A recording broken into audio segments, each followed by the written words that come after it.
হযরতে সৈয়দুনা সিদ্দিক আকবর মসজিদে নববীর ইমাম হলেন, খলিফাতুর রাসূল, আমিরুল মুমিনিন। জুমার আযান হয়ে গেছে, ফারুক আজম বলেন আমিরুল মুমিনিন মিম্বরে উঠেন, কারণ আজ জুমার খুতবা হবে। ফারুক আজম যখন এগায়া দিলেন, সৈয়দুনা সিদ্দিক আকবর মিম্বরে উঠে ওই নবীজি যেখানে দাঁড়াতেন সেখানে দাঁড়াচ্ছে না। কেন?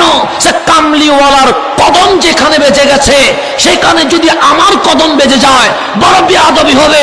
আমি উপরেরটাতে দাঁড়াবো না, আমি আবু বকর মাঝখানেরটাতে দাঁড়াবো। আদব, আদব কারে কয়? দাঁড়াইছে কোনটাতে? সেই জন্য দেখবেন অধিকাংশ খতিবরা উপরেরটাতে দাঁড়ায় না। উপরেরটাতে কি করে না? দাঁড়াইলে মানা নেই, কিন্তু দাঁড়ায় না। কেন? নবীর খাতিরে। সিদ্দিক আকবর বলছে ওখানে দাঁড়াবো না, বেয়াদবি হবে।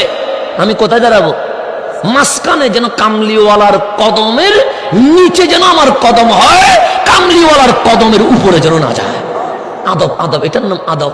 এখন সৈয়দুনা সিদ্দিক আকবর চলে গেলেন, আমিরুল মুমিনিন হলেন ফারুক আজম। জুমার নামাজের সময় হয়ে গেল। উসমান ও যুন্নুরাইনের মাওলা আলী ডাক দিয়ে বললেন, আমার আপনি যেহেতু আমিরুল মুমিনিন, খলিফাতুল মুসলিমিন, আপনি জুমার নামাজ পড়ান। এখন আমিরুল মুমিনিন জুমার নামাজের জন্য মিম্বরে উঠা লাগবে কি লাগবে না?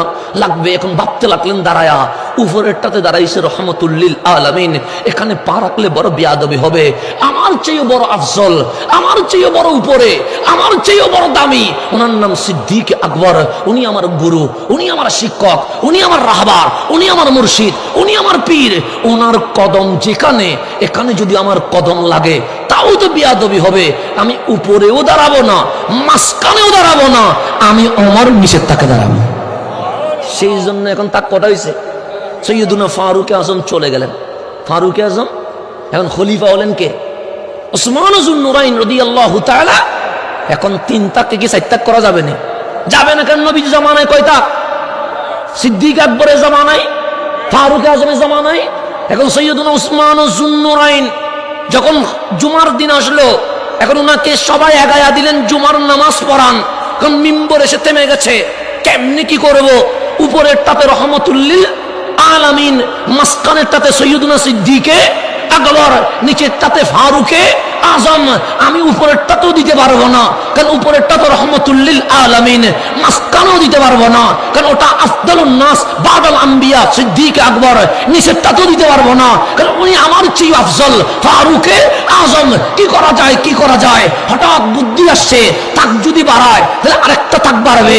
এখন আমি উসমান যখন চলে যাব, আলী বলবে আমি কেমনে দাঁড়ায়, আরেকটা তাক বাড়বে।